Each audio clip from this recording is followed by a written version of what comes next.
Allez, on est de retour en plateau, Todalf. Bonjour. On a des casques. Ah oui. C'est la V2.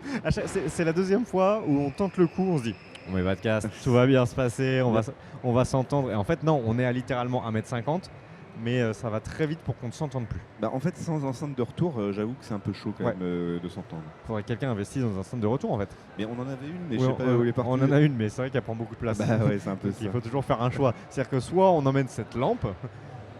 Ah oui, ou alors Soit tu mets l'enceinte de retour dans la lampe. Ah, malin. Mastermind. Non, mais j'avoue que le mec est malin. Les amis, on est là pour vous parler pendant 1 heure, faire un petit podcast ensemble sur la chaîne Angers Pop Corner. On va parler de YouTube. YouTube. Et salut Pangolinette. Salut Pangolinette, j'espère que tu vas bien. Et oui, YouTube, qui est un média qui est toujours aussi fort, hein, même si TikTok pop un peu, mais ça reste depuis maintenant presque 20 ans. Même plus de 20 ans, un média encore bien utilisé. Ouais. C'est d'une certaine manière le 20e anniversaire. En fait, on en parle assez peu. Octobre 2005, il me semble, si je me trompe pas. Attention, j'ai pris une note là. Voilà. Rachat en 2006 par Google. Donc, à mon avis, Google va faire l'anniversaire qu'à la date du rachat. Ils vont faire les petits malins. Mais globalement, en 2006, t'avais quel âge ? 2006, c'est une question qui se pose pas, mais j'avais 15 ans. Ouais. J'en avais 13 et Google rachète YouTube qui est à la base, je crois, un truc un peu privé, machin. Le mec il a mis sa vidéo, il était au zoo là, je sais pas quoi. Oui. C'est ça, non? Je sais pas si ça c'est la vidéo après le rachat ou avant le rachat. Ça. Pour moi c'est la vidéo, non je sais plus. Mais attends, il n'y avait pas une histoire comme quoi YouTube il a été créé parce que il y avait l'histoire de Janet Jackson et comment il s'appelle Ah oui, tu crois que c'était à cause de ça? Moi, alors c'est peut-être une histoire comme ça, mais quand Janet, il y a eu un reveal le drama. Je crois qu'il y avait. Alors c'est peut-être un peu romancé, mais il y a peut-être une origin story de YouTube à cause de ça. Ouais. Ok. En tout cas, nous, dans le chat, dites-nous quand est-ce que vous avez été sur YouTube pour la première fois, quand est-ce que vous avez regardé pour la première fois une vidéo YouTube et quels étaient les premiers créateurs que vous avez vus. Mettez-le en com. Alors moi, mon expérience perso, c'est que YouTube, ça n'a pas été. À la base, je ne l'ai pas utilisé comme un réseau de consommation. C'était que moi j'étais gamin et je cherchais à mettre des vidéos en ligne. Donc c'était plutôt, j'étais tout de suite dans le côté, je l'utilise comme un service pour mettre des vidéos et les partager à mes potes. Mais je consommais pas forcément les vidéos des autres en fait. Mais surtout que toi tu avais Dailymotion. Exactement. Moi par contre mon réseau de consommation à l'époque c'était vraiment Dailymotion. Où je regardais principalement Cancel Norman. Oui. Il y avait aussi du Cyprien à ce moment-là. Il y avait déjà Monsieur Dream du coup à l'époque. Ouais. Il n'y avait pas le Velcro avant. Voilà, il y avait le Velcro qui était le groupe avec Norman, Kemar, Hugo tout seul. Ah non, c'est Hugo tout seul. Hugo tout seul, avec ils avaient fait le puzzle là. Je sais pas si tu sais le puzzle, mais ça date de ouf le puzzle. Et voilà. Et ça, alors Dailymotion étant la deuxième plateforme que j'ai utilisée, la toute première étant Google Vidéo. Qui était du coup, en fait c'était l'onglet vidéo comme on l'a aujourd'hui, mais qui met ça ressemblait à ça. Et il y avait tout un tas de créateurs. Et moi je regardais beaucoup des mecs qui faisaient des parodies de clips en mode playback, tu vois. Ouais. Ça c'était la grosse mode en 2005. Et quand t'es gamin, tu trouves ça trop marrant, les mecs qui font du playback sur Shakira. Du coup c'est ce que j'ai fait également. Vous ne retrouverez jamais ces vidéos. Si, avec un peu de volonté, je peux donner au monde entier ton ancien pseudo. Il y a beaucoup de j'ai beaucoup supprimé. Donc, et toi, du coup, ton premier rapport avec YouTube. Premier rapport, alors je ne saurais pas le situer, mais j'étais un consommateur très tôt de YouTube, alors que chaque snack nous donne... L'info du Nipplegate, ah oui, exactement. Ouais. Ah voilà, putain, je le savais. Consommateur de YouTube très tôt. Il y avait forcément un peu Dailymotion, mais tu sais, il y avait genre le Zap de Spion ou des C'est vrai que le Zap de Spion, et il y y avait également Cyprien, il avait avec 20 minutes. Il faisait un rewind. Rewind avec 20 minutes. Avant qu'ils partent, peu de gens le savent, mais avant qu'ils partent sur Energy 12. Moi ouais. J'avais suivi il est rejoint par Maxime Muscat à l'époque. Ouais, c'est vrai que tu vois, il y a aussi beaucoup de youtubeurs qu'on voit plus trop, mais qui étaient là au début, en fait, à l'âge d'or. Parce que Kemar, on n'en voit plus trop. Kemar, en fait, il a eu, déjà, ça a été compliqué avec Natou, machin truc. Et puis après, il a fait ses trucs, mais ça n'a pas toujours pris. Hugo tout seul, il a tenté de faire du stand-up. Ça avait bien marché, je crois, quand même, ces stand-up. Je sais pas, il continue en tout cas à écrire. Il fait beaucoup d'écriture. Ouais. Voilà. Qui est-ce qu'il y avait Maxime Muscat aussi, tu vois. Ouais, il est parti dans d'autres trucs, Maxime Muscat maintenant. Et lui, il a débarqué un peu avec les collectifs Golden Moustache. Je sais pas s'il avait fait des trucs avant. Je crois, il faisait peut-être des caméras cachées. Je crois qu'il était caméra cachée. C'est Sir Gibbsy là qui fait souvent des. Que sont-ils devenus? Il y avait aussi. En fait, à cette époque-là, forcément, je parle de Dailymotion, mais moi j'ai découvert le Visiteur du futur à l'époque sur Dailymotion. Parce que moi j'avais pas la chaîne Noob. La chaîne pas Noob, la chaîne. French Nerd. Pas French Nerd, du coup, la chaîne qui avait les deux, c'est-à-dire No Life. Ah oui. J'avais pas la chaîne No Life, donc en fait j'ai découvert aussi bien Noob que j'ai pas regardé à l'époque, que j'ai regardé plus récemment, que French Nerd avec le Visiteur du futur, je l'ai découvert sur Dailymotion. Et du coup ouais, c'était cool. Et après t'as Raphaël Descraques qui est arrivé sur iCat, Studio Bagel, etc. Si je me trompe pas. Et très vite, alors nous on parle vraiment du YouTube français parce que moi le YouTube américain il croît en parallèle avec PewDiePie notamment qui est vraiment la star à l'époque. Moi je le suis pas du tout. Il y a des gens qui le suivaient déjà le YouTube américain. Et en francophone des Français, moi j'ai des potes qui s'intéressaient au gaming parce qu'en fait c'est les premiers à faire du gaming en fait. Nous les premiers Squeezie, je sais pas à quel moment ils commencent à se mettre sur YouTube, mais c'est un poil plus tard il me semble. Je pense que c'est plus tard, ouais, mais parce qu'il est méga jeune en fait. Est-ce que dans le chat on peut nous donner l'info de la première vidéo de la Chuck Snake? Je sens que t'es chaud, la première vidéo de Squeezie, en tout cas quand est-ce qu'il arrive sur YouTube? Je pense qu'il a commencé à peu près en même temps que le JDG. Le JDG c'est 2013 je dirais, non? Ah 9? Ça doit être 2009 en vrai. Ok. Squeezie il doit être de 98, 97 ans. Ah oui, il est plus jeune que nous, je ne sais pas. Ah oui, je pense qu'il est plus jeune que nous. Je me sens trop... À voir, mais oui, il a dû commencer à Merci 12 ans. Happy pour le follow. Et non, mais c'est vrai que moi, j'avais totalement zappé, mais moi aussi j'étais consommateur, mais j'étais aussi, je diffusais des vidéos. Je diffusais des vidéos, alors moi c'était un autre réseau. Écoutez, ça commençait par You, ça finissait pas par Tube. Non, mais c'est vrai qu'il y avait les Machinima, moi je faisais du Machinima avec The Movies. The Movie, ouais. Moi aussi, moi j'ai joué, mais j'ai pas mis en ligne. Ah, mais parce que moi je faisais partie de la communauté The Movies FR, donc du coup forcément. Alors pour ceux qui ne connaissent pas, c'est Lionsgate qui sort un jeu de gestion en fait de studio de cinéma. Sauf qu'à l'intérieur même du jeu, ils intègrent vraiment tout un système où tu peux, au début, donc c'est des films qui se génèrent automatiquement, et à la fin tu peux vraiment toi-même définir des petites scènes, tu as tes acteurs, etc. Et en fait, j'y ai rejoué récemment, et encore aujourd'hui, je me dis, mais le jeu est ouf quand même. Le jeu est trop bien quoi. Alors Lionsgate, ils ont fait plein d'autres jeux. Alors évidemment, je me souviens plus trop. Ils ont fait Fable. C'est eux qui ont fait Fable. Je sais plus. Lionsgate, c'était. De toute façon, c'était comment il s'appelle ce gars-là. C'est pas Peter Molineux. C'est Peter Molineux. Si, c'est Peter Molineux, je pense. Peter Molineux, oui, c'est ça. Alors, ah non, c'est pas Lionsgate du coup qui fait The Movie. C'est Maxi peut-être bien. Non, c'est bien Lionsgate. Je me souviens très bien de l'intro avec le truc. Mais oui, c'est Peter Molineux. Et Peter Molineux, quand il veut un truc, il l'obtient. Donc, il a fait Black and White également. Il a fait Black and White. Enfin, il a fait plein de trucs. Mais en tout cas, The Movies, oui, quand il est sorti, c'était le Machinima était j'attends toujours là-dessus. Un peu présent. De quoi, The Movies 2? Oui. On l'aura jamais. Je pense qu'on l'aura parce que Lionsgate, je crois que c'est mort. Et Peter Molineux, je crois qu'il c'est mort. Voilà, je crois qu'il est cancel un peu du marché. Mais il y en a qui ont essayé de refaire un peu du The Movies pour créer du Machinima. Mais en fait, aujourd'hui, le Machinima, il se fait sur GTA. Alors, définis le Machinima. Pardon, le Machinima, c'est le fait de créer de détourner en fait le jeu vidéo pour créer des séries, pour faire de la fiction en fait avec le média jeu vidéo. T'en as qui le font avec GTA, tu l'as dit. Il y a Trashmaster, il y a même un film de Trashmaster qui est sorti maintenant, je pense, il y a 10 ans, qui est vraiment un long métrage d'1h20. Avec GTA, c'était GTA 4 et vraiment ultra bien. Il y a même là sur la plateforme Mubi qui est aussi une plateforme de vidéo de diffusion de ciné où tu as eu, comment il s'appelle, je sais plus, mais en tout cas un film qui a été distribué, qui est un film amateur mais qui a été aussi fait sur GTA 5 et qui est incroyable. Tu as eu ça, les Sims qui a beaucoup servi aussi à faire du Machinima. Les Sims ont beaucoup servi. Les MMO type WoW aussi également. Ça, WoW, ça a bien marché. Halo qui a bien marché aussi. Ouais.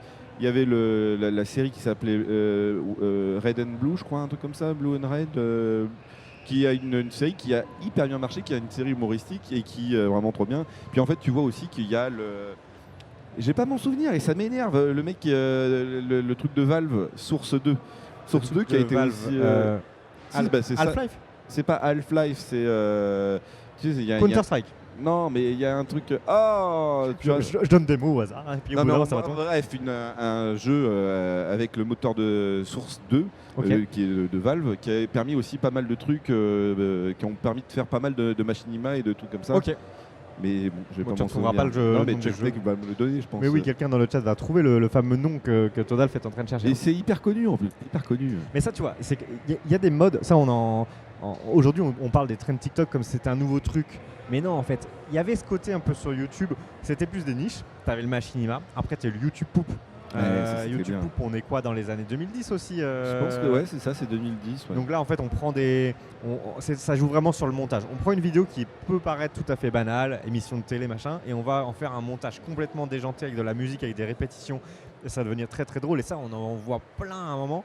Et ça devient une sorte de trend finalement. Non, mais les YouTube Poop, en fait, aujourd'hui encore, tu les revois. Tu as des YouTube Poop, Bonne les petits, Bonne nuit les petits peu, qui est incroyable. Puis tu as même du YouTube Poop, par exemple, l'album de musique Zizi Kaka Mixtape avec plein de gens. C'est issu de la YouTube Poop fait par Renard, justement, avec Big Flo et tout. Ça a amené aussi des trucs intéressants. Complètement. Et en gros, c'était juste les YouTube Poop, c'était vraiment un truc pour déjà pour s'amuser et d'autre part pour un peu flexer en montage, quoi, aussi. Et sur l'aspect, donc là on est en 2006, donc ça débarque, ça vient se mettre progressivement dans les foyers. Et à l'époque, tu as vraiment ce côté où confrontation de génération, c'est-à-dire que c'est consommé principalement par les jeunes et c'est pas du tout mainstream. Et ça va le devenir petit à petit. Mais à l'époque, on se dit qui c'est ces gars-là qui mettent des trucs, etc. Ils sont pas du tout pris au sérieux, les créateurs. C'est un truc de dingue quand même quand on voit où on en est aujourd'hui. C'est surtout qu'à l'époque, je pense que les youtubeurs, ils faisaient des vidéos juste pour le kiff, quoi. Et c'est petit à petit où ça commençait un petit peu à se professionnaliser. Il y avait, je l'ai vu dans ton conducteur, qu'on va partir aussi sur le fait que ça devienne rentable, on va dire, entre guillemets. Mais ça c'est quand même une dinguerie. Une dinguerie de visionnaire de YouTube, de dire ok, si on a envie de faire qu'il y ait de la quali, si on a envie d'attirer les talents, on va monétiser le truc. Il faut quand même savoir qu'aujourd'hui, il y a encore des réseaux, je pense à Instagram, où tu ne peux pas gagner d'argent dessus par la plateforme en elle-même. Tu ne peux gagner uniquement via des OP.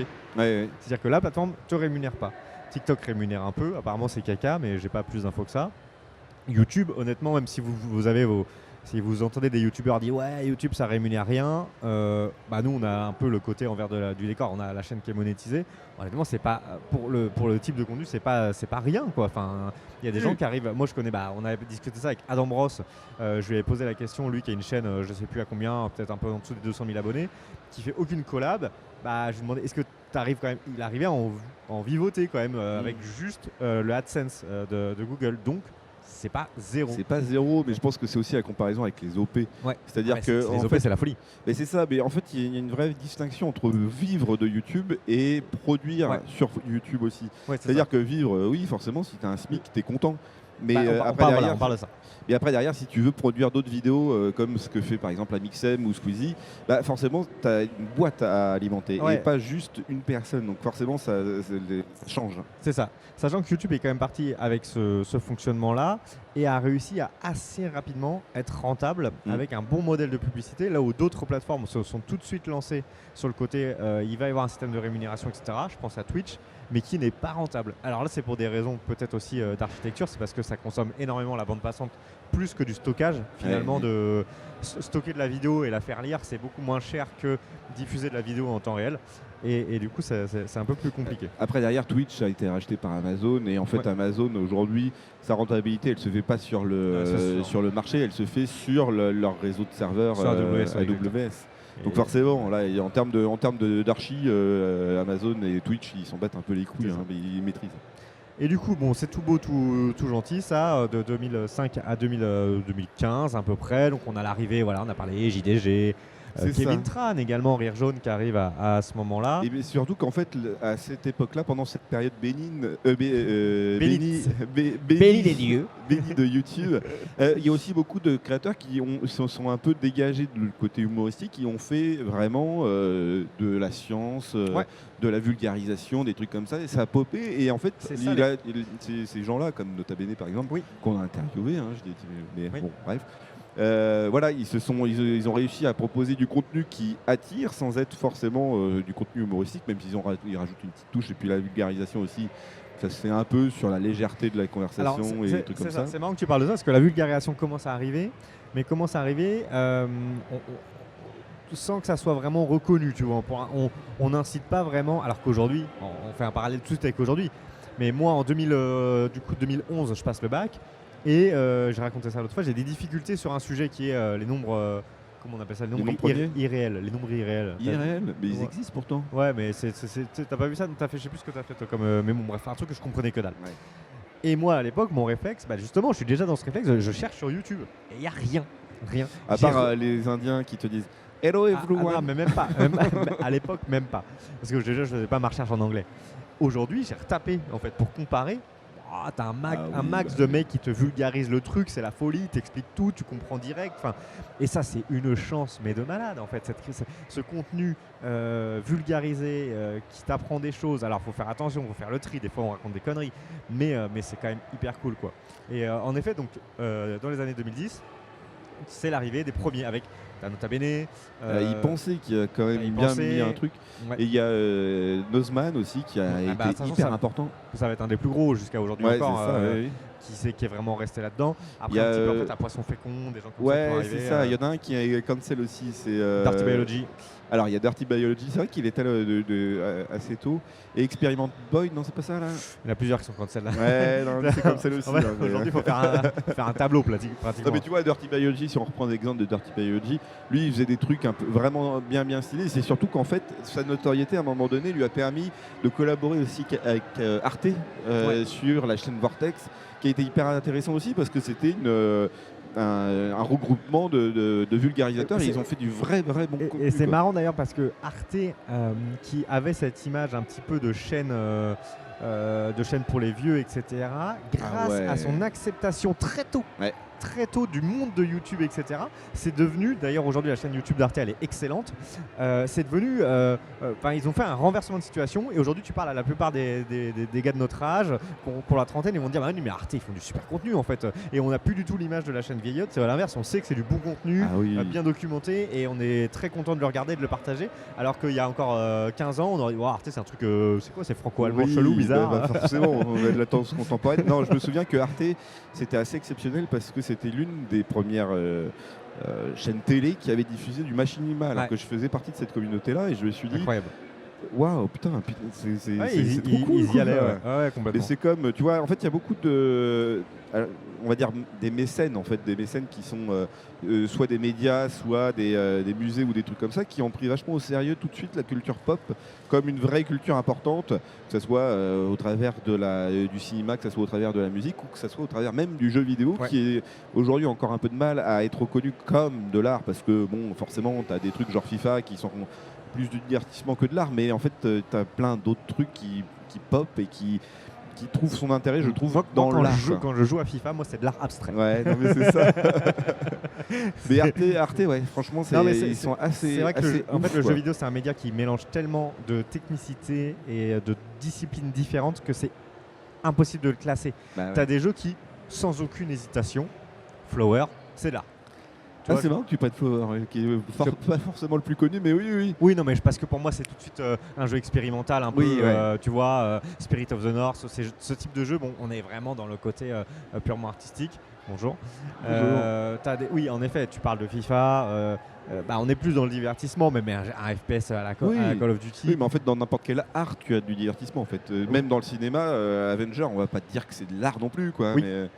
Mais tu vois, parce que même dans l'art pictural, tu peux avoir des choses qui sont Andy Warhol, on peut en dire ce qu'on veut. Il a poussé la limite, quoi. Mais est-ce que c'est de l'art? Non, il a juste poussé la publicité dans l'art, quoi. Ouais, il y a cet aspect-là complètement. On revient sur notre conducteur de YouTube. Non, mais c'est pas grave. On n'a toujours pas l'information. Les amis, t'es une déception. Je trouve. Les amis sur Twitch, la question qu'on se posait, c'était l'année de première diffusion de vidéos par Squeezie. Si vous pouvez nous trouver l'information sur le chat, n'hésitez pas à nous partager cette information-là. Donc on arrive dans les années vers 2015. ça y est, donc à la monétisation, etc. Oui. Il va y avoir l'arrivée des premiers dramas. Alors Logan, comment tu t'appelles Logan Paul? C'est lui le premier. Ouais, c'est vrai. C'est lui qui a foutu la merde avec les publicités. Donc avec la publicité. Bah oui, parce que du coup il y avait plus d'annonceurs qui voulaient financer les publicités YouTube. Pour le remettre dans le contexte, du coup Logan Paul fait une vidéo à Okigahara où en gros il voit un mec, la forêt des suicides. La forêt des suicides au Japon. Et il filme un mec qui s'est pendu et il rigole. Et en fait du coup ça a fait un gros bad buzz de ouf, quoi. En même temps. Bah ouais, mais manque de respect. Ouais, non, mais ça, et en gros, les annonceurs ont dit on a mis une publicité sur cette vidéo d'un mec qui rigole d'un mec mort, hyper cringe et tout là.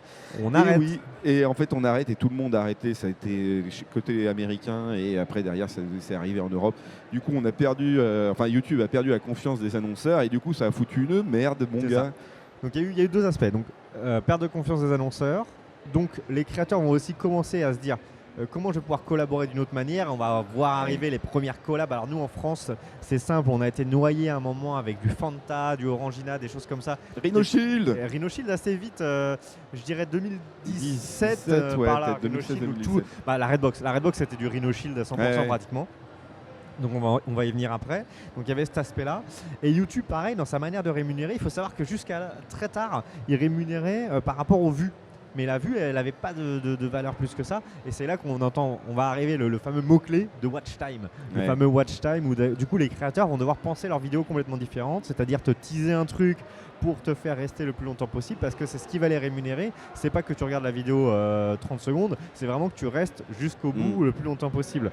Ça va être proportionnel à ça. Et c'est ça. Et après derrière, forcément, l'algorithme de YouTube a beaucoup évolué. Il y a même maintenant aujourd'hui commence à classifier les chaînes, savoir si c'est une chaîne qui va correspondre à tout type de public ou s'il y a des gros mots, du coup on les catégorise pour les plus de 10 ans. Je me souviens de ça, les toutes premières fois ils ont commencé à bannir des gros mots et il y avait eu des gros trolls parce qu'ils ne pouvaient plus rien dire. Je me souviens, alors justement quand ils avaient commencé à bannir, alors c'était les TT, surtout les TT, à un moment donné c'était vraiment banni et encore aujourd'hui c'est banni le YouTube, sur YouTube. Mais c'était la chaîne, alors je sais plus comment elle s'appelle. Merci Fraise du follow. Merci Fraise, ouais. C'était la chaîne de Mathieu Sommet, mais tu sais, il y a un moment, il avait. Salut les geeks. Mais après, il avait refait une chaîne avec des comédiens. Il faisait de la fiction. Et justement, il s'était moqué. Je me souviens plus de cette chaîne-là. Et à un moment, il s'était moqué justement que YouTube censure les tétés sur les vidéos, avec une vidéo justement où ils allaient dans un musée et du coup, il y avait des statues avec des seins à l'air et des trucs comme ça. Et ils se sentaient obligés de mettre de flouter, des stickers et tout. Donc du coup, il y a des gens qui ont commencé à pousser un peu à la limite sur les restrictions de YouTube. Mais en fait, quand on reprend un peu le sujet de Logan Paul et des annonceurs qui ont foutu la merde, en fait, au bout d'un moment, c'est que YouTube, ils étaient dans la merde dans le sens où ils savent qu'ils ne peuvent survivre que par les annonceurs et que par les gens qui créent du contenu. Et donc du coup, si les annonceurs commencent à ne plus financer les publicités et que les youtubeurs commencent à faire du caca, du coup, ils ont dû cadrer à un moment donné pour que ça aille mieux. Exactement. Surtout qu'il y a aussi les histoires d'ayants droit qui a foutu aussi un peu la merde parce que sur YouTube, à un moment donné, tout le monde utilisait n'importe quoi. Oui. Et les ayants droit... C'était free-to-play, le copyright. C'est ça, ouais. Donc du coup, ils ont commencé, je pense que c'était un peu la période où YouTube et Google ils ont commencé commencé à cadrer. Et aujourd'hui, alors si vous postez des vidéos sur YouTube, vous recevez à peu près un mail toutes les 3 semaines sur des changements de réglementation. Ils sont aujourd'hui, c'est ça leur boulot pratiquement, c'est de faire de la réglementation. En fait, le problème aujourd'hui, c'est que les États-Unis et l'Europe commencent aussi à prendre le pied sur ce qui se passe sur Internet. Ça a été un moment, pendant très longtemps, un peu le flou de tout ce qui se passait sur Internet. Et là, en fait, l'Europe a décidé de prendre un peu le taureau par les cornes et du coup de bien refixer, de bien délimiter les règles, pas que sur YouTube, mais vraiment sur Internet en général. Et donc, du coup, forcément, YouTube doit s'adapter parce que, alors c'est très adapté du marché américain, mais du coup, en fait, YouTube est responsable aussi des vidéos qui sont postées chez eux. Donc, du coup, ils préfèrent éviter d'être dans la merde. Donc, ils restreignent un maximum pour éviter tout type de conneries. C'est ça. Du coup, on arrive à 2016 à peu près, 2016-2017. Donc là, on commence à avoir pas mal de noms connus avec différentes communautés. Il y a eu aussi l'explosion du gaming. explosion. Avec Minecraft et surtout avec Fortnite. Minecraft et Fortnite qui arrivent pas très longtemps après. On a eu, du coup, ça y est, les Squeezie, et ils ont fait Cyprien Gaming avec Bigorneau et Coquillage, etc. Enfin, ça a montré des trucs de malade. Twitch qui commence à balbutier de son côté, qui va arriver, je crois, pas très loin, qui est déjà un petit peu là. Donc ça y est, là ça part. Et du coup, il y a plein de nouveaux créateurs qui vont arriver. C'est la nouvelle explosion des mecs comme Michou qui était là depuis un petit moment mais qui vont réexploser, Inox, etc. Toute cette génération de youtubeurs qui arrive. Et à côté de ça, tu en as d'autres qui vont proposer des formats différents, les formats longs. Première fois, parce que c'est vrai que jusqu'alors on n'en parlait pas, mais quand on regardait nous des sketchs ou des choses, c'était sur du 10-15 minutes, rarement du 40 minutes. Et là ça commence à arriver avec les premiers gros docu YouTube qui finalement justement s'inspire un petit peu de ce qu'on aurait pu retrouver sur Arte avec des mecs qui vont raconter des trucs, les fameux storytelling, les threads d'horreur et toutes ces choses-là qui vont arriver aussi dans ces eaux-là. C'est vrai que là on peut reprendre. Squeezie, il a fait du gaming jusqu'à la fin en gros de Bigorneau et Coquillage, de Cyprien Gaming. Je sais pas quand est-ce que ça s'est fini. Ça s'est fini en 2016, 2000. Ouais, dans ces eaux-là. Ils ont fait un revival à un moment donné. Si le chat voulait nous donner l'information, peut-être qu'on l'aurait. Mais et ouais, si on prend l'exemple de Squeezie, oui, forcément, le gaming l'a propulsé. Et après, il a su renouveler un peu son contenu avec c'est ça, les threads d'horreur et les fit and fun, quoi. Oui. À un moment donné, il s'est pas bloqué qu'au gaming. Il a bien vu aussi que la communauté évolue et que le contenu évolue aussi. Et que en fait il commençait aussi un peu à gagner de la moulaga. Ouais. Alors il y avait forcément le Webedia et sa boîte de prod qu'il avait revendu avec Cyprien et je sais plus qui y avait dedans et qui lui a permis d'avoir une Norman. Ça devait être Norman, ouais. Donc du coup il avait aussi avec cette vente là il a pu avoir une grosse somme d'argent pour produire différemment, on va dire. Et je pense que c'est ça aussi un peu le game changer dans le YouTube français, surtout avec Squeezie. C'est qu'il a permis, avec cet argent-là et puis sa renommée, de pouvoir proposer du contenu vraiment différent. C'est là où en fait ils vont commencer à se cadrer de la même manière qu'une boîte de prod audiovisuelle traditionnelle, avec les mêmes corps de métier qui vont juste s'adapter au format finalement. Mais voilà, et c'est pour ça que les gens disent à partir de ce moment-là, YouTube a de plus en plus ressemblé à la télé. Mais en fait, c'est parce que vous avez retrouvé les mêmes mecs, les gars. En fait, t'avais les boulots de cadreur, t'avais les boulots de responsable de prod, de chargé de prod, etc. Aujourd'hui, quand tu regardes des chaînes comme celle d'Amixem par exemple, c'est une prod télé derrière. C'est juste que la diffusion, elle n'est pas sur le même canal. Mais oui, mais là, c'est vrai que j'ai pris l'exemple de Squeezie, mais en fait, Amixem, c'est le même parcours. Il a commencé sur le gaming et il a fini avec du contenu. Alors lui, qui est du contenu un peu plus sur MrBeast plus que PewDiePie, on va dire, quoi. Mais voilà, mais c'est ce qu'il dit en fait à chaque fois dans sa chaîne. Déjà, alors sur la chaîne d'Amixem, il y a eu des périodes, on va dire. Il y a eu la Redbox, il y a eu. En fait, on peut parler que déjà en 2016, c'est l'arrivée des groupements, des collectifs. Parce que d'un côté, tu as Gotaga avec son petit collectif, tu vas avoir la Redbox. On commence à voir ce genre de truc. Et il y a même, quand la Redbox elle arrive, si tu suis les 3 créateurs ou les 4 créateurs de la Redbox, ton YouTube, c'est que ça. C'est que ça en fait. C'est Vodka Joyka, Amixem, Mastu, Neoxy, Cyril MP4 qui était Redbox à distance. En fait, ils sont tous en train de faire. Mais oui, mais tu vois, par exemple, Joyka, quand la Redbox est arrivée, YouTube, ça YouTube. A eu. C'était YouTube et c'était. Enfin voilà, YouTube, il faisait ses petites vidéos. Lui, il faisait du montage pour de la musique, donc du coup, c'était un peu niche, quoi.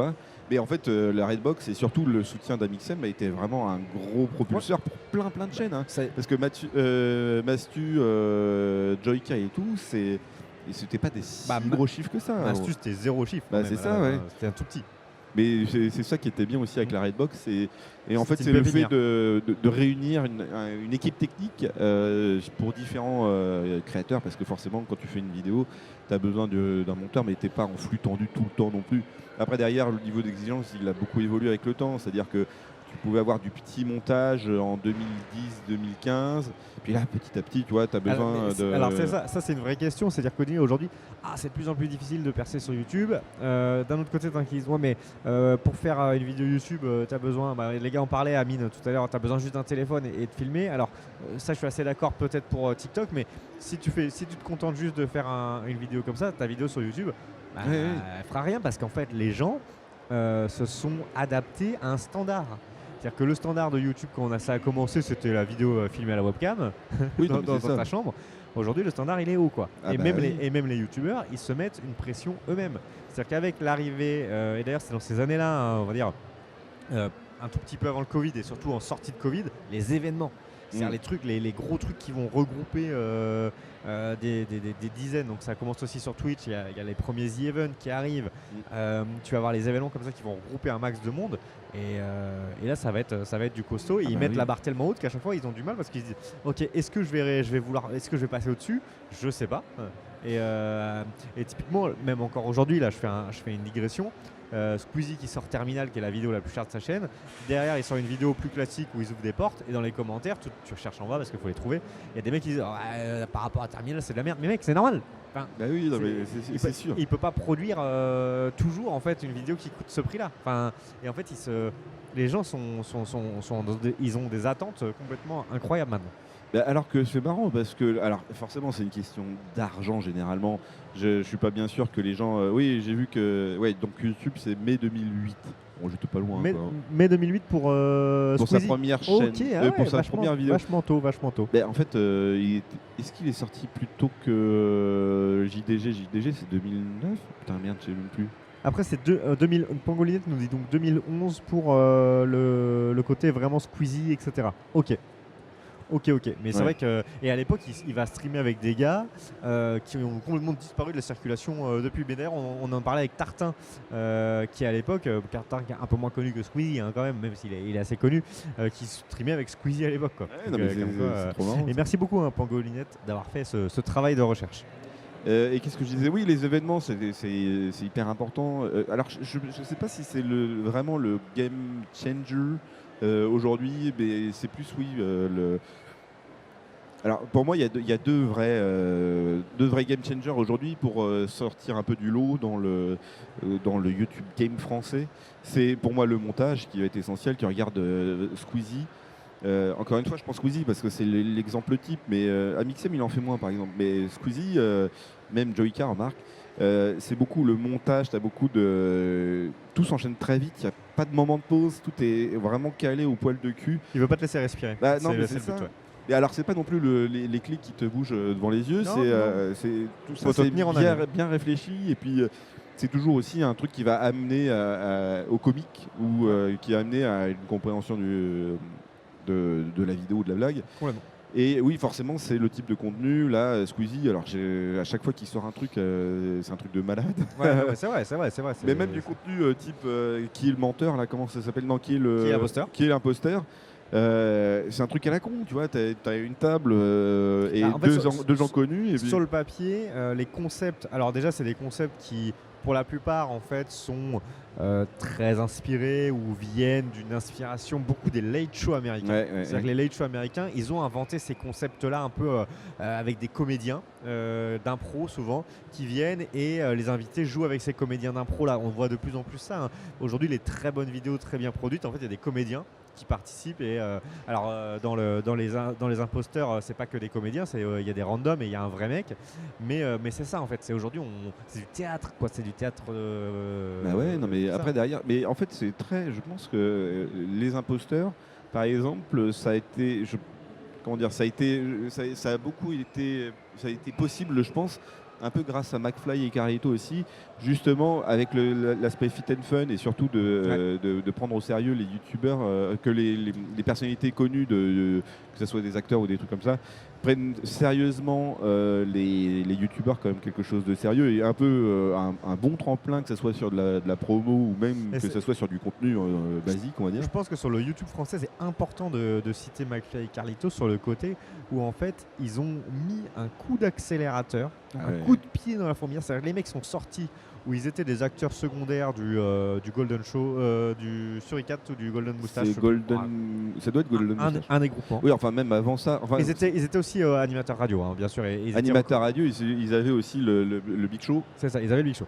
Mais bon, voilà. Et d'un coup, ils sont arrivés et ils ont eu une croissance fulgurante avec un tas de concepts parce qu'en fait, les mecs, Ils ont des idées de concepts et de choses, enfin c'est incroyable. Si on regarde les Méli-Mélo, c'est fou. Oui. C'est fou, la puissance d'imagination, de surprise. C'est parce que aussi Big Flo et Oli, ils jouent vraiment le jeu aussi du Méli-Mélo. Oui, c'est ça. Et donc ça c'est excellent. Et à côté de ça, du coup, ça a poussé tout le monde dans des idées de concepts. Ok, on peut y aller. Mais en fait, il y a eu ce côté revers de la médaille. Alors eux, ils l'ont pris en pleine face. Ils ont fait une pause, etc. Ils ont dit on revient avec des trucs plus simples parce que ce besoin de toujours faire plus. Toujours faire plus. Mais après, derrière, je pense qu'ils se sont mis une pression. Et je ne sais pas s'ils ont la meilleure communauté aussi, McFly et Carlito. Mais beaucoup de jeunes. En fait, c'est ça, c'est beaucoup de jeunes et c'est beaucoup de gens qui ont besoin d'un contenu, qui ont besoin d'être excités tout le temps avec YouTube. Bah ouais, non mais c'est ça. C'est vrai. Là aujourd'hui, sur leur chaîne, alors il y a des trucs un peu plus chill. Ils commencent à redevenir un peu nerveux, je trouve, quand même, sur leur personnalité et sur le contenu. C'est ça. Moi j'aimais bien, par exemple, ils avaient un podcast qui s'appelait Le chevet de la table ovale ou un truc comme ça. Ouais, c'est ça, c'est la table ovale. Qui était très sympa, qui était très chill du coup. Qui était à destination d'un public beaucoup plus nous en fait. Non mais c'est ça, mais même, tu vois, alors il y a le Méli-Mélo, c'est un peu hors compétition parce qu'ils sont un peu leur rôle à l'ancienne, quoi. Ouais. Mais tu vois, genre une journée avec Pierre Ninet, tu vois, c'était très chill. Enfin, tu peux le comparer avec On appelle les inconnus il y a 5 ans avec Pierre Ninet, où là ça devait rigoler tout le temps. Et cette vidéo avec Pierre Ninet là, qui est sortie il y a je crois 1 an, où ils sont beaucoup plus chill, ils parlent juste, et ils font les cons hein, comme d'hab, mais c'est différent quoi. Ouais, non mais complètement. Donc tout ça pour dire qu'ils ont eu un rôle important. Et on parlait un peu de se lancer sur YouTube. Tu avais dit oui, et ce qui est important, c'est tu peux pas faire n'importe quoi au niveau du montage. Donc ça, c'est une chose qui est importante. Et je pense qu'aujourd'hui, mine de rien, il faut quand même avoir une patte, il faut quand même avoir un truc qui fait que tu es prêt à y aller, quoi. Et on va prendre un exemple d'un gars qu'on a interviewé et qui a réussi tardivement, c'est Not Serious. Parce que c'est incroyable en fait sa capacité de création. Lui, il a pris des codes qui sont pas les codes de YouTube.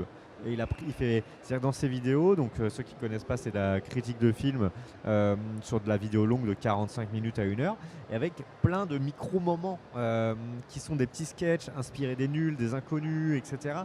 Et il a pris tous ces codes-là et bim, et en fait ça marche, c'est excellent. Parce que lui, Not Serious, il prend vraiment le temps. Lui, ça le fait pas chier de faire une vidéo par an.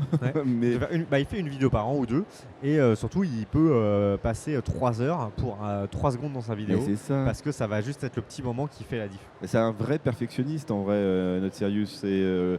Forcément, oui, ça prend du temps quand tu es tout seul ou quand tu es dans une petite équipe de proposer une vidéo qui est plutôt cool.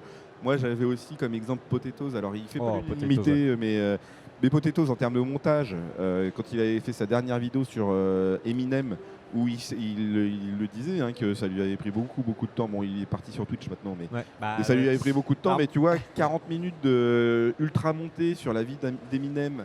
Mais enfin, de toute façon, en termes de montage, Potato c'est le meilleur. Hein.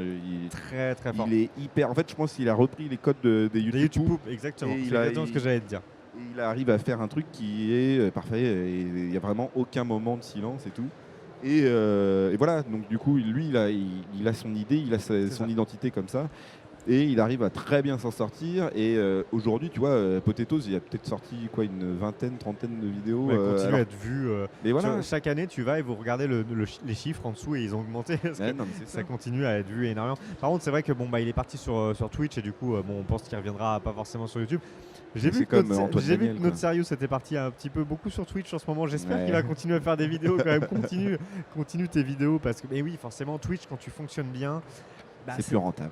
Ça peut être rentable. En vrai, quand tu fonctionnes pas, c'est pas du tout rentable. Hein. C'est pas du tout avec les subs, etc. que tu vas gagner ta vie. Par contre, quand tu commences à vraiment bien fonctionner, à bien tourner, à faire des lives réguliers autour de 1000, 1500, 2000, 3000, voire 5000 viewers, oui, ça devient très intéressant, je pense, de faire du Twitch. En fait, il y en a beaucoup. Là, je vois Joyka qui a sorti sa chaîne Twitch il y a, je crois, 1 an. Il l'a ouvert il y a 1 an ou peut-être un peu plus. Mais en fait, j'ai un peu peur que, oui, en fait, YouTube, au final, ce n'est qu'un propulseur pour Twitch. Et il y a le JDG, mais là, ça fait longtemps qu'il y est. Mais il y en a de plus en plus, en fait, qui vont. Mister V, qui s'y est mis aussi. Ouais. Et c'est un peu chiant qu'ils produisent moins pour Twitch. Mais après, derrière, je peux comprendre. Pour YouTube, C'est une création qui est différente. L'approche n'est pas la même. Ouais. Après, la stabilité n'est pas la même non plus. C'est-à-dire qu'aujourd'hui, on est sur une plateforme Twitch qui, comme on l'a dit, elle n'est pas rentable. On ne sait pas les décisions qui vont être prises, la manière dont ils vont. Voilà. Donc ils ont tout intérêt, oui, en effet, à trouver des collabs intéressantes. Ils font des grosses collabs pour les lives, etc. Ouais. Parce que sinon, la plateforme en elle-même, ça peut être compliqué. Ah bah bien sûr. Et après derrière, elle est encore beaucoup plus niche. Dans le sens où YouTube, ça y est, ta mère regarde peut-être YouTube. Pardon. Je suis pas sûr que voilà, Twitch c'est compliqué encore. Oui.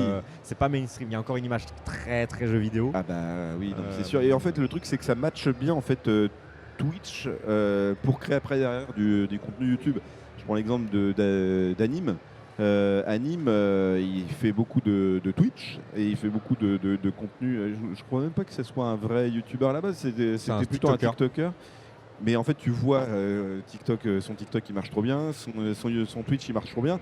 Et après derrière, il fait du montage sur YouTube et sur YouTube, ça marche encore hyper bien. Alors là, il a une hype et donc du coup, forcément, ça aide un peu. Et là, bon, il fait le GP, donc il tente un nouveau type de contenu avec les vlogs qui marche plutôt pas mal. Ouais. Mais ça marche aussi dans ce sens-là. Quand tu as un truc à raconter comme le GP, forcément, ça intéresse. Oui, mais il faut le faire d'une bonne manière. Enfin, en fait, je pense qu'il est bien, accompagné. Voilà, c'est maintenant en fait quand tu prends un coup de hype comme ça, tu peux t'encadrer, te faire conseiller, et en fait, tu peux avoir des gens qui vont construire autour de toi, et du coup c'est hyper intéressant. Ah bah je pense qu'il a tout intérêt à bien se faire encadrer et alors pas forcément de garder la hype parce que là c'est impossible de garder une hype comme ça. Non. À un moment donné, surtout là, c'était quoi en mars-avril. Anime, il était partout. Oui, voilà, il était tété tous les jours et tout. Donc oui, c'est impossible qu'il garde la hype. Mais là, bon, forcément, le GP Explorer, ça va bien l'aider. Et puis on va voir aussi le type de contenu qu'il a proposé. Il était non, il n'était pas aux Z-Event. Non. Mais voilà, tu vois, il arrive encore une fois à s'en sortir. Et lui, il propose lui, il est plutôt invité en fait sur les chaînes des autres parce qu'il est quand même bon public et il arrive à capacité d'impro il amène sa commu à chaque fois qu'il va quelque part, donc forcément c'est intéressant de l'inviter, et d'autant que il met vachement de sa personne partout où il va, donc c'est quelqu'un qui est très intéressant et qui a pu se faire un nom tout de suite et aller fréquenter les plus grands, et ça c'est ouf. Et c'est marrant parce qu'il a un humour qui plaît pas forcément à tout le monde dans l'image que j'ai, tu vois, il a presque un humour adapté à la Kekabox sur Twitch, qui a un humour un peu limite à chaque fois. Ouais, ça peut.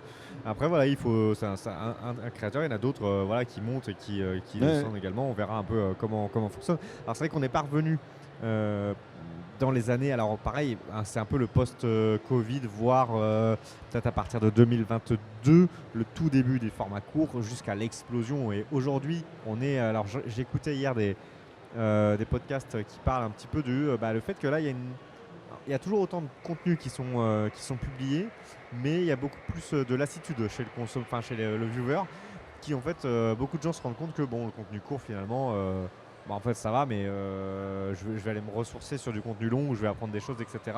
Il y a peut-être un petit ras-le-bol là-dessus, mais en tout cas 2022-2025, contenu court c'est la folie, et là il y a un truc où tout le monde se disait c'est fini, je ne pourrai plus jamais percer sur les réseaux parce que YouTube c'est trop dur, Instagram je sais pas, et là c'est le renouveau quoi. Je peux devenir TikToker du jour au lendemain. Il y a toute une génération de jeunes, Amine et bien d'autres, qui se disent ok let's go, nouvelle chance parce que j'ai un algo neutre qui va pouvoir propulser ma vidéo même si je suis pas connu d'avance. Après derrière TikTok, alors ça va dépendre de la hype que tu vas te taper si tu fais vraiment une très très bonne vidéo. Oui. Mais le truc c'est que TikTok c'est vraiment hyper éphémère quoi. Et ce que nous disait Davy Mourier, c'est que en fait, sur TikTok, tu fais une vidéo qui fait 1 million de vues, mais en fait, au final, tes autres vidéos vont sans doute faire 10 vues, et puis c'est tout. Et surtout, personne ne sait que c'est toi. Enfin, c'est-à-dire que si tu n'as pas une DA hyper affirmée... Moi, j'ai suivi quelques TikTokers qui ont réussi à percer, qui sont passés sur YouTube à côté, notamment Roro Cuisto, là, qui faisait des vidéos, faisait la gueule, là, et elle, ça y est, maintenant, elle est partie, elle fait plein de trucs, tu vois. Et faut l'avoir suivi pour ça, mais... Parce qu'en fait, elle avait une DA hyper affirmée, toujours le même tablier, machin, la musique, la tête, etc. Donc les gens, ils ont fini par comprendre le personnage. T'en as d'autres avec qui ça marche. Mais en effet, si tu fais juste une vidéo, typiquement nous en Joue Pas au Corner, on a des vidéos qu'on fait 200 000, mais en fait personne ne sait, enfin tu n'identifies absolument pas qui c'est, machin, parce qu'on n'a pas d'identité personnifiée. Et en fait sur TikTok c'est ça, il faut vraiment incarner. Tu veux rentrer dans la tête des gens, tu veux passer derrière sur YouTube, sur Twitch, il faut incarner le truc. Ou alors c'est l'inverse, c'est-à-dire que tu vas mettre des clips de Twitch ou des choses comme ça et ça va être un réseau un peu secondaire pour attirer du monde. Et ça reste toujours plus catchant, on va dire, les vidéos TikTok qu'une vidéo YouTube. Et après derrière, oui, forcément, en fait, le vrai gros problème de TikTok, je trouve, c'est que tu es alimenté par l'algo et tu n'es pas alimenté par les choix que tu fais. C'est-à-dire que tu as follow une chaîne sur TikTok, t'es pas sûr d'avoir toutes les vidéos du TikToker sur lequel tu t'es abonné. Donc en fait, le truc c'est que. Tu peux être sûr que tu les auras pas. Hein. Bah oui, moi par exemple, j'aime beaucoup le contenu de Grand Dingo. Bah, je me suis rendu compte que. Tu vas sur sa chaîne de temps en temps. C'est ça, voilà. T'es obligé de rentrer dans sa chaîne parce que ces 3 dernières vidéos, je les ai pas vues alors qu'elles étaient très bien. C'est ça, exactement. Bon, apparemment, dans Grand Dingo, il y a des problèmes. Du coup, ah oui, il y a des problèmes. Bah oui, apparemment, il a pas fait ses déclarations URSAF. C'est ce que dit Anime. Donc du coup, il doit faire beaucoup de collabs là, je crois. Il faut déclarer les revenus. Ah bah oui, il faut déclarer. Mais ça, alors ça, c'est le côté justement explosion de certains créateurs qui sont extrêmement éloignés du système réglementaire français. Mais oui, il faut se structurer, il faut avoir une entreprise ou une auto-entreprise. Tu as des revenus, tu les déclares, tu payes des cotisations. Oui, vous payez beaucoup de cotisations. Voilà, ça fait partie du jeu. C'est comme ça que ça fonctionne. Mais bon, YouTube aujourd'hui, là pour les 10 dernières minutes, c'est quoi toi les derniers créateurs que tu as suivis, les dernières vidéos qui t'ont marqué?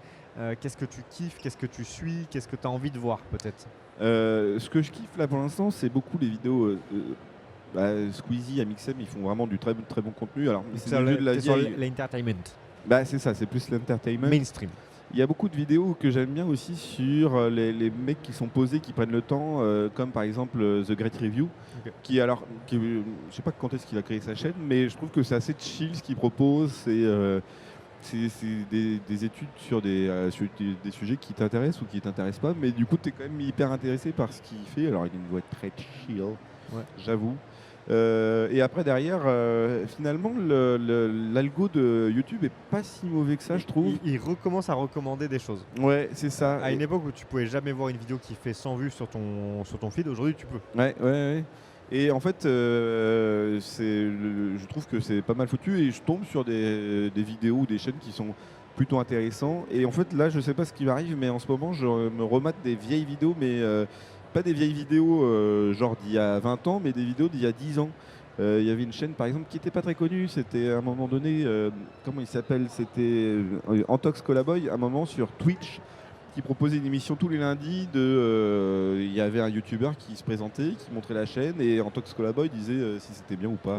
Et en fait, j'ai découvert plein de gens grâce à ça. Et il y avait une chaîne qui était vraiment bien, qui s'appelait Goose Donnelly. La chaîne existe toujours, mais ils produisent plus trop de vidéos. Et Goose Donnelly, il fait des études de films et l'impact des films sur la pop culture. Et c'était vraiment très très cool. Et lui, il avait vraiment une DA hyper stylée où il se faisait chier à faire de la fiction, alors qu'il faisait peut-être 10 000, 20 000 vues. Quoi, tu vois. Mais il y en a qui mettent vraiment l'effort et qui ont envie de faire un contenu de qualité, parce qu'au-delà d'avoir des viewers, eux, ils veulent être fiers aussi du contenu qu'ils ont proposé. Ce qui n'est pas forcément le cas de tous les créateurs. Il y en a, ils postent, ils disent bon allez, YOLO. Il y en a vraiment, ils disent moi je mets un truc si je suis content, fier de ce que je propose. Et parfois ça marche, parfois ça marche pas, quoi, tu vois.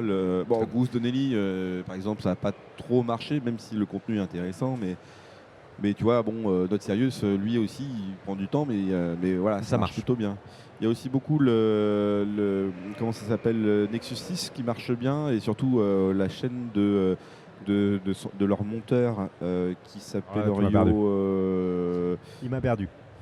Je sais plus, mais bref, il y a beaucoup aujourd'hui de jeunes youtubeurs qui n'ont pas forcément beaucoup d'abonnés, mais qui font vraiment du bon contenu qui est intéressant, et on voit qu'ils sont à fond derrière leur contenu, quoi. Ouais, c'est ça. Je pense que moi en tout cas, ce que j'ai envie de voir, c'est de continuer à avoir du format assez long, on prend le temps d'expliquer les choses, etc. À côté de ça, un petit format divertissant de temps en temps, un Mixem avec Thomas Dezer, ça me convient toujours. C'est vrai que j'aime bien apprendre des choses, j'aime bien les analyses. C'est pour ça que je suis notamment Adam Bross, on en a parlé.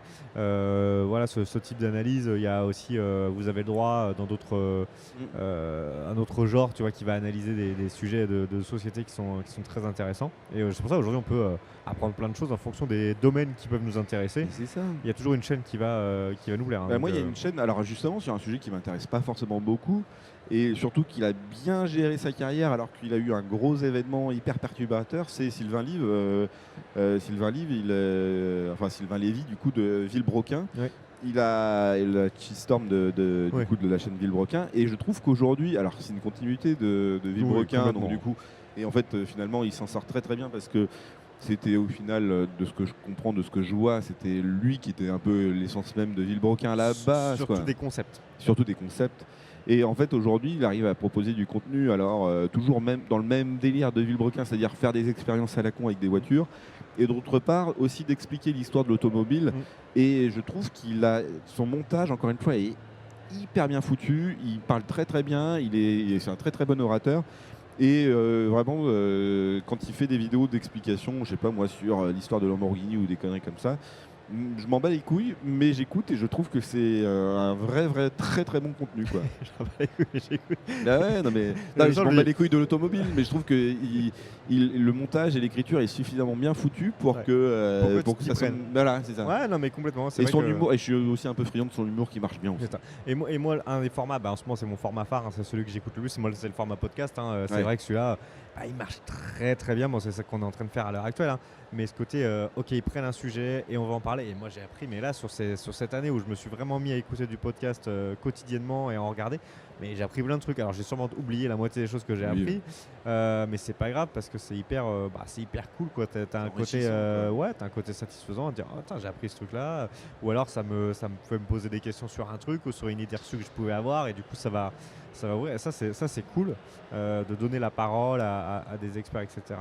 Bon, moi j'aime quand les intervieweurs laissent la parole à leurs invités, ce qui je trouve n'est pas le cas de Légende. Je suis désolé de le dire, mais pour moi ils coupent trop la parole, c'est une dinguerie. Légende, c'est un peu, il fait pas l'unanimité quand même, Guillaume Play. C'est Guillaume Play. Ouais, c'est ça. Moi je trouve qu'il coupe trop la parole. Après c'est mon avis, ça reste le podcast numéro 1 aujourd'hui, donc forcément il y a des gens qui aiment, et peut-être aussi parce qu'il interviewe des gens qu'on n'a pas forcément vu ailleurs. Moi c'est plutôt dans la manière d'écouter. Moi j'aime quand vraiment l'intervieweur se met en retraite de l'invité expert et le laisse parler, le laisse se dévoiler. Après il faut tomber sur le bon client parce qu'il y en a qui ne parlent pas du tout. mais j'aimerais bien reprendre les gros talks, c'est vrai, en contenu podcast, c'est plutôt... complètement.